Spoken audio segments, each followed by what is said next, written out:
Halo teman-teman, untuk kalian yang belum subscribe channel ini, tolong di subscribe dulu ya, biar kita tetap semangat bikin videonya. Oke?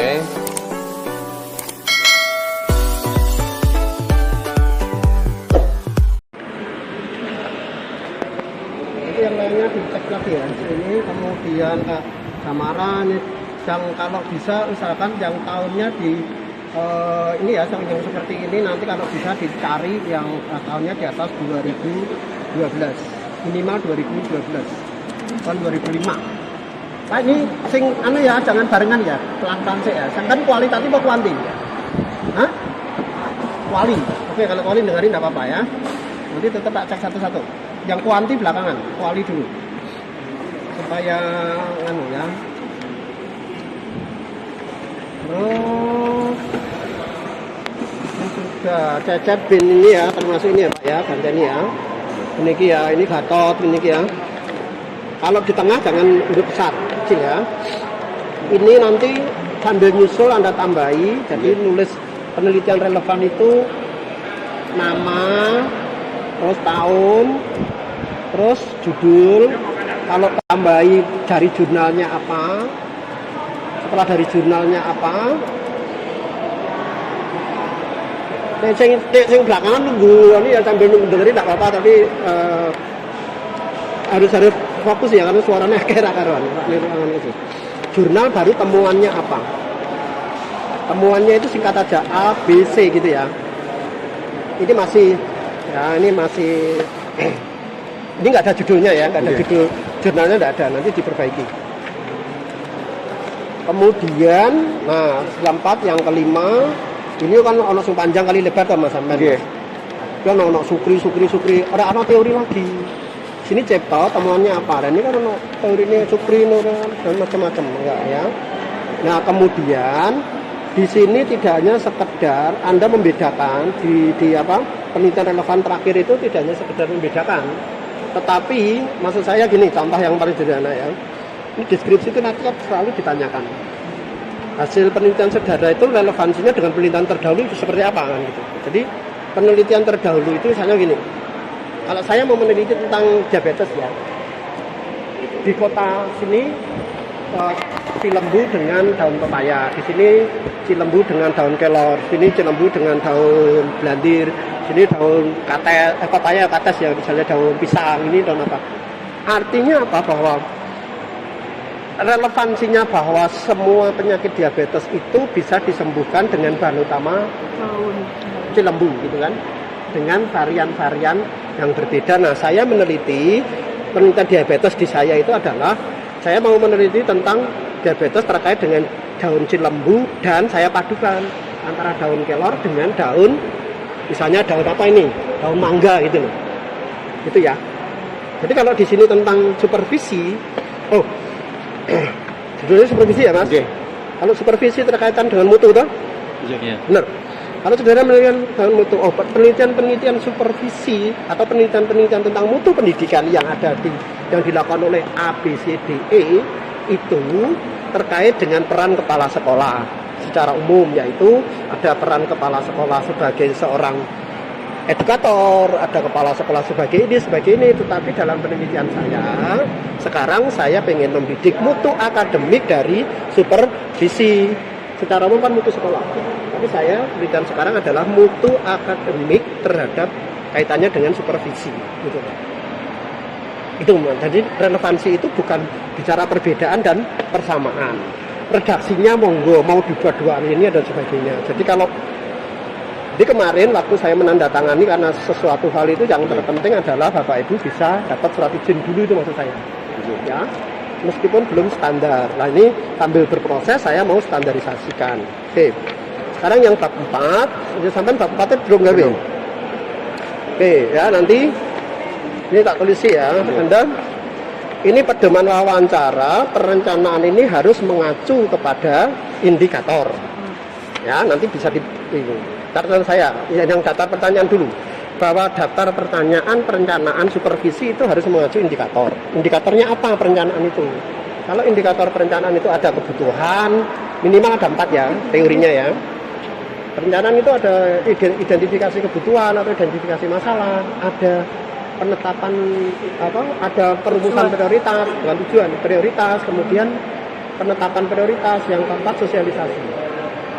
Minimal 4. Kalau minimal 4 berarti misalnya pertanyaannya apa? Bagaimana perencanaan setiap tahun dalam tahun ajaran? Berarti ini nanti harusnya bukan bagaimana Bapak mengidentifikasi masalah-masalah di dalam supervisi terkait dengan mutu akademik. Anda judulnya apa? Supervisi akademik. Supervisi dan kinerja guru. Nah, ini berarti seluruh pertanyaannya adalah kaitannya dengan kinerja guru, harus jangan dilepaskan.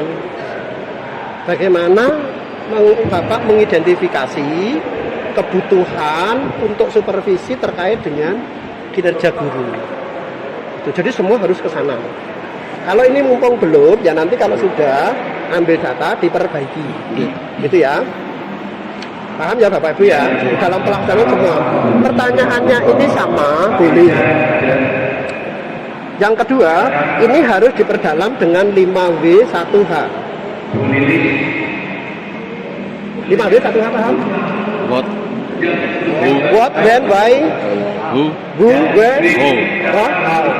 Jadi kalau nanti pertanyaannya itu cuma dijawabnya sebaris, misalnya dong, sebaiknya maka pertanyaan itu ditanyakan misalnya nih, apakah perencanaan disusun berdasarkan kebutuhan guru? Ya, misalnya jawabannya iya. Anda harus perdalam pakai 5W kan? Benar ya? Jadi 5W siapa? Ya, siapa saja yang dilibatkan. Kan ini pertanyaanmu, apakah melibatkan guru? Iya, entek apa? Karena nanti buat deskripsikan bab 4 tak iso. Maka harus Anda dalami 5W1H. Yang Anda kira-kira butuh informasi apa? Misalnya, bagaimana Bapak melakukan perencanaan? Oh, saya melakukan perencanaan melalui workshop.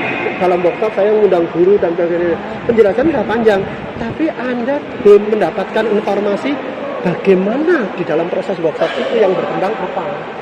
Oh, terus gimana hasilnya workshop, Pak?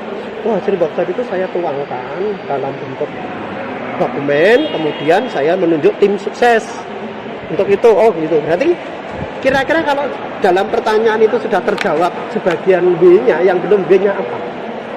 Oh, ini workshopnya kapan? Belum dijelaskan, kapan Bu workshopnya? Oh, awal tahun. Ya, dilibatkan siapa saja? Kemudian hasilnya bagaimana? Nah, artinya pertanyaannya ini cuma 3 atau 4, tapi jangan lempeng cuma 4 pertanyaan, tetapi harus diperdalam. Nah, nanti secepatnya ya dikirim kalau sudah datang ke saya. Ini saya ambil contoh dulu ya. Ini barang tak anggo tak. Caranya begini, kalau sudah daftar pertanyaan itu bisa diserahkan. Misalnya informannya 1, 2, 3, 4, 5, 6. Oke. Kasih daftar pertanyaan. Kira-kira ini yang akan saya tanyakan. Oke. Pak, kepala sekolah, saya akan bertanya nanti subfokus 1 dulu. Ibu, saya subfokus dulu. Nanti ibu janjian Bapak itu kapan untuk saya. Gitu kan? Saya datang ke kepala sekolah, tapi ibu ini jam 8 jam 9 selesai, ibu janjian jam 11. Sisa waktunya dipakai untuk apa? Bisa observasi, bisa menelusuri dokumen yang TU. Oke, paham? Oke. Sekarang dalam kaitannya ini, kalau sudah caranya begini supaya gampang. Ini alat bantu. Alat bantunya gini caranya. Setelah diwawancara selesai, ini daftar pertanyaannya. Misalnya gini ya, ini nanti buat landscape ya. Ini informan 1, informan 2, informan 3, informan 4, informan 5. Oke. Pertanyaan 1. Pertanyaan 1 apa? Jawabannya apa? Jawabannya apa? Oke. Udah ya? Subfokus 1, subfokus 2. Nanti ketika pertanyaan pertama, ini nomor 1. Pertanyaan pertama loh, ini informasi 1 KS dengan guru kok tidak kode. Harus siapa kan? Diklarifikasi. Loh Pak, terkait dengan proses penyusunan itu katanya melibatkan semua guru, tapi kok ketika guru 2 yang kemarin saya tanya kok tidak terlibat Pak, bagaimana? Nanti di sini ada wawancara kedua, wawancara ketiga, W2, W3, W4 sampai nanti semua ini menjadi satu jawaban. Satu kesamaan jawaban. Oh, ini loh saya butuh ini. Oke, sehingga nanti ketemu. Kalau sudah nanti sebuah ketemu, hasil observasi ketemu dan sebagainya, maka subfokus 1 Nanti kemudian Anda pakai paparan data. Oke ya? Iya. Paparan data, paparan hasil penelitian. Dalam kurung hasil penelitian. Paparan hasil penelitian nanti saya beritahu. Nah, yang menjadi ini pahami dulu ya. Ya, oke. Nanti saya periksa satu-satu. Oke, sudah paham ya? Oke, sekarang saya kedua. Kemudian hasil observasi. Observasi dulu. Misalnya ini observasi ke OB3 tentang supervisi akademik ya. Ke-1. Coding OB3 ya. Ini nomor aspek yang di kemudian hasil observasi. Saya tulis ya aspek 1, misalnya ini supervisi ya kebetulan ya. Saya melihat KBM codingnya ada di guru mengajar. Oke. Misalnya ada guru mengajar kan. Guru mengajar itu yang nomor 1 dari aspek personal. Kemudian yang kedua, ketiga, keempat. Ini mengawali pembelajaran, proses pelaksanaan pelajaran PBM, kemudian disimpulan. Oke. Apa yang harus Anda catat? Kalau misalnya ini mengajar 4 aspek aja contohnya. Berarti ada apa nih sini? Personalnya. Pakaiannya guru rapi. Guru berpakaian rapi. Oke. Kan ada guru yang pakaiannya kusut. Ya kan? Nah, wajah saya nggak usah dilihat karena kusut. Oke. Yang kedua misalnya, kemudian suaranya jelas dan tegas. Kan ada guru kelemak-kelemak. Ini kan ada ya. Langsung guru jatin tok. Terus apa namanya? Perhatian terhadap semua murid. Itu sama personal. Personal itu ada banyak sekali ya. Bisa dilihat cara penampilan guru, kemudian gesturnya, Cara jalan. ya, cara jalannya, sepatunya kelopak-kelopak itu kayak gitu. Jadi Anda harus lihat ini semua. Oke. Kemudian dalam awal pembelajaran, Iya. guru menyampaikan informasi, memberi persepsi dengan baik. Artinya memberi persepsi terkait ABCDE. Harus detail. Iya. Oke. Kemudian menjelaskan tujuan secara jelas. Kemudian menginformasikan metode pembelajarannya. Kemudian yang ada 4 di dalam pendahuluan tuh, persepsi, informasi, tujuan dan pembelajaran hari ini serta metode 4 ya. Contohnya itu. Contohnya ini. Keterampilan membuka pelajaran. Itu kan supervisi mas. Oh. Anda kan observasi. Oke. Observasi itu ada tolong kan? Ya. Aku dulu Oh, iya. ulang. Benar. Iya, Pak. Benar, Pak. Di supervisi sudah ada instrumen Anda centang itu. Ini Observasi. Anda mendeskripsikan. Oke. Kalau kita kan peran kepala sekolah ya Pak. Berarti yang kita hadapi kan kepala sekolahnya Pak, bukan gurunya kan Pak. Contoh judulnya apa? Peran kepala sekolah Dalam apa? dalam meningkatkan Kinerja. peran kepala sekolah sebagai Judulmu apa kok lali gitu? peran kepala sekolah sebagai manajer dan supervisor dalam peningkatan mutu akademik. Nggak sampai ndelok pengajaran nggak kira-kira mutu akademik? Fokus saya berarti kan ke kepalanya Pak. Sampai keliru mana itu? Sampai itu peran kepala sekolah sebagai manajer. Dalam manajer itu kan nanti observasi kayak ndelok untuk bermutu atau tidak ndelok proses pulang berat. Kita harus tahu mas. Sampai kan ndelok mutu peran kepala sekolah sebagai manajer karo supervisor terus orang ndelok wong mulang. Ya ora iso kok judulmu mutu kok. Mutu sekolah itu dasarnya dari mana? Guru ki ngopo? Mulang. Kerjane mulang lah ya aku tidak delok mulang Pak. Ya mbok delok iya. Iya. Mudeng. Iya. Aku tak jelasno. Kita kampung sih sampean. Iya. Jadi awal pembelajaran itu beda dengan supervisi. Itu ya, ini contoh saja. Nanti yang lainnya tak beritahu. Jadi yang Anda lihat itu di prosesnya bukan Anda checklistnya, bukan ini enggak. Terus kemudian ini PBM. Oh, guru membagi LKPD-nya tidak dijelaskan petunjuknya misalnya. Anda yang lihat apa yang Anda sejauh mana yang Anda butuhkan terkait dengan penelitian saudara apa? Kalau ini kinerja guru ya berarti kinerjanya mbak deloki. Nek mutu kira-kira mulang kaya ini bermutu apa ora? Nanti bisa Anda simpulkan kan gitu. Kan Anda nelitinya enggak hanya satu kali kan? Observasinya ini berapa kali menurut codingmu? Anda butuh berapa? 4 kali misalnya. Ya 4 kali, ini 3 kali butuh 3 kali. Sampai butuh buat tongkrong mulang. Di guru A 2 kali, guru B 2 kali, guru B 2 kali misalnya.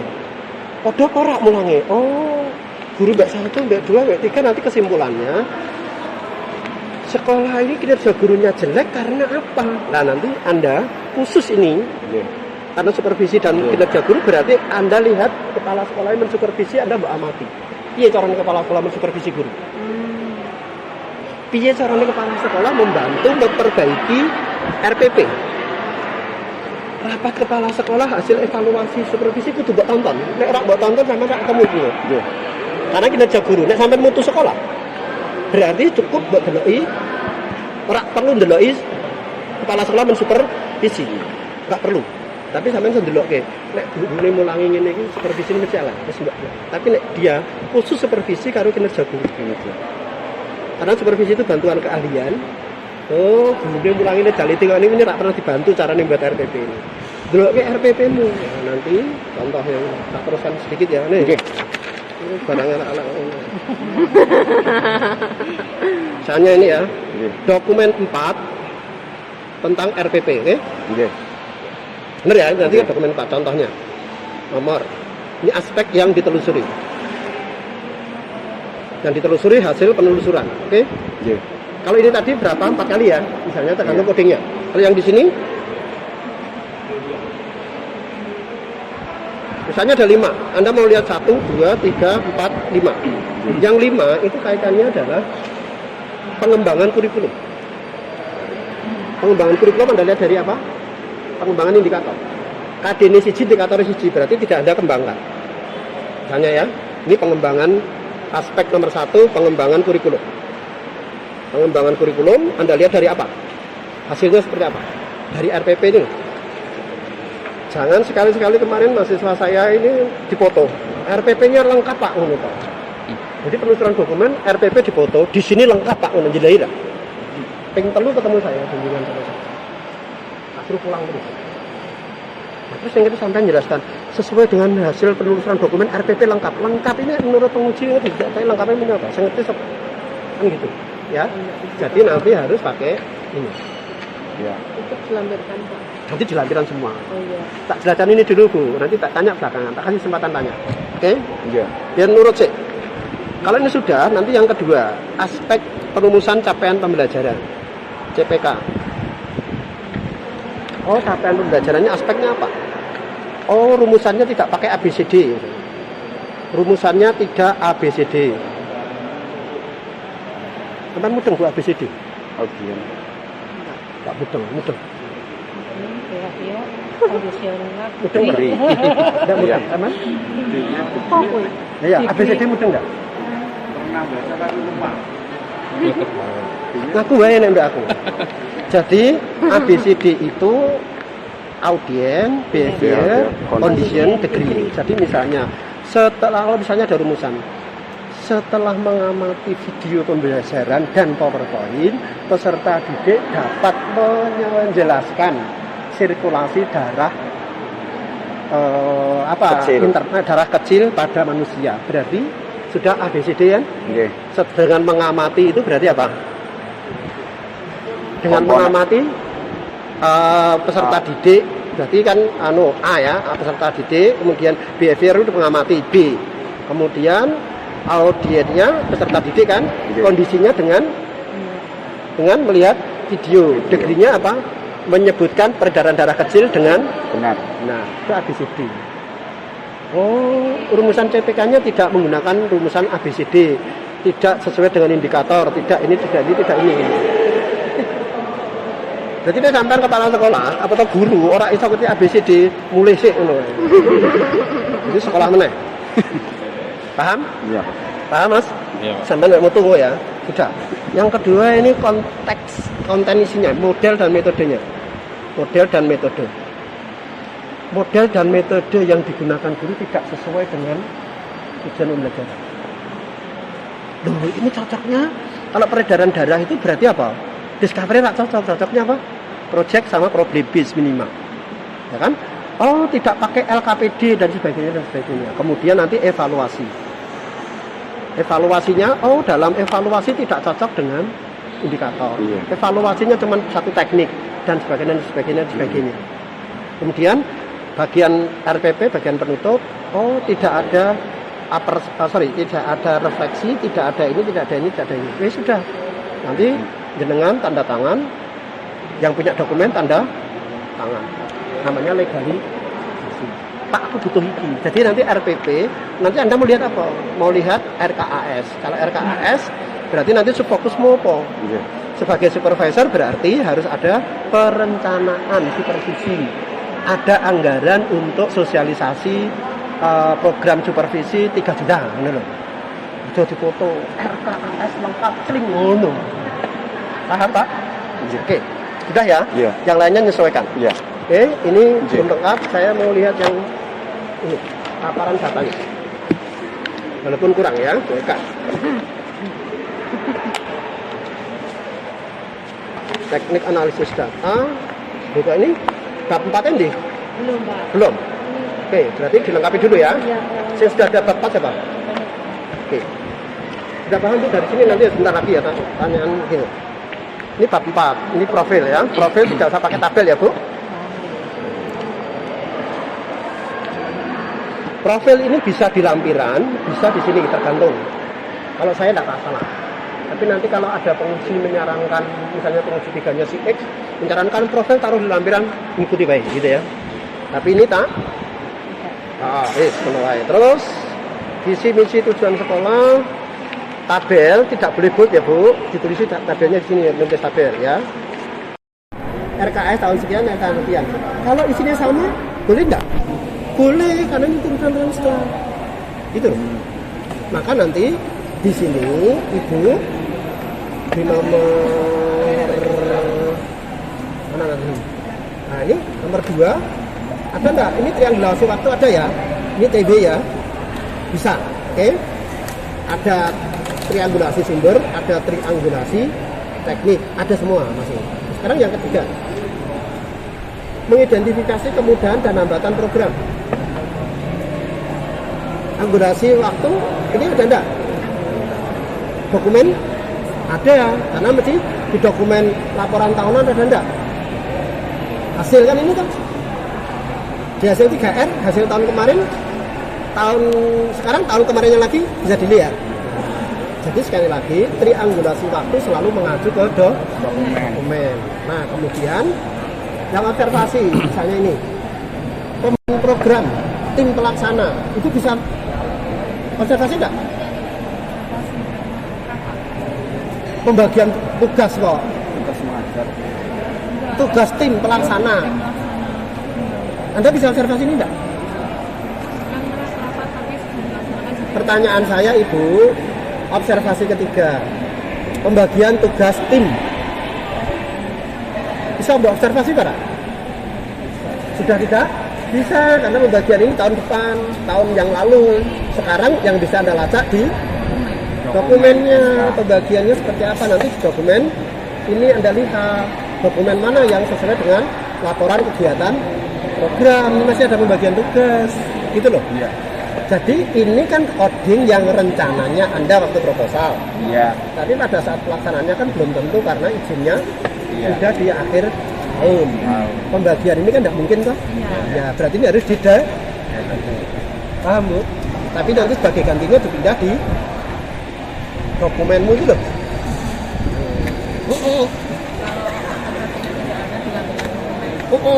Kayak anakku ngomong.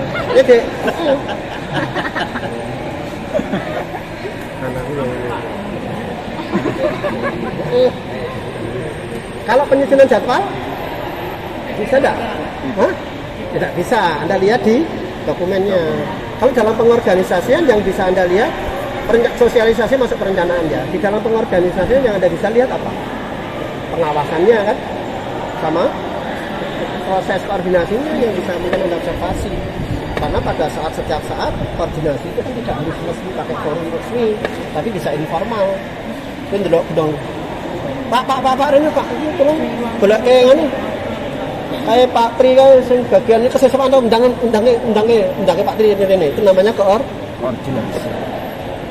Jadi tidak harus tergantung apa yang saya butuhkan. Jadi kalau saya dalam pengorganisasian penyusunan jadwal saya tidak menangi aku. Gitu kan, jadi proses koordinasinya gitu kan. Nah ya makanya ini saya jelaskan. Jelas Bu? Disusun segera. Jadi ini sudah ada, cuman itu kan narasi deskripsi meaningnya, tapi tidak ada ini. Yang perlu Anda lengkapi ini. Kalau hasil observasi yang tadi saya omongkan contoh-contoh tadi belum dilengkapi. Orang sementara pada saatnya ketemu. Status saya kan umum pada waktunya kan itu apa gitu. Tapi nanti bahagia pada waktunya wisuda kan ini selesai. Semua. Saya kira mudeng itu berarti gerak cepat. Iya Pak. Halo sayang, saya mau wawancara ya sayang kan ngomong.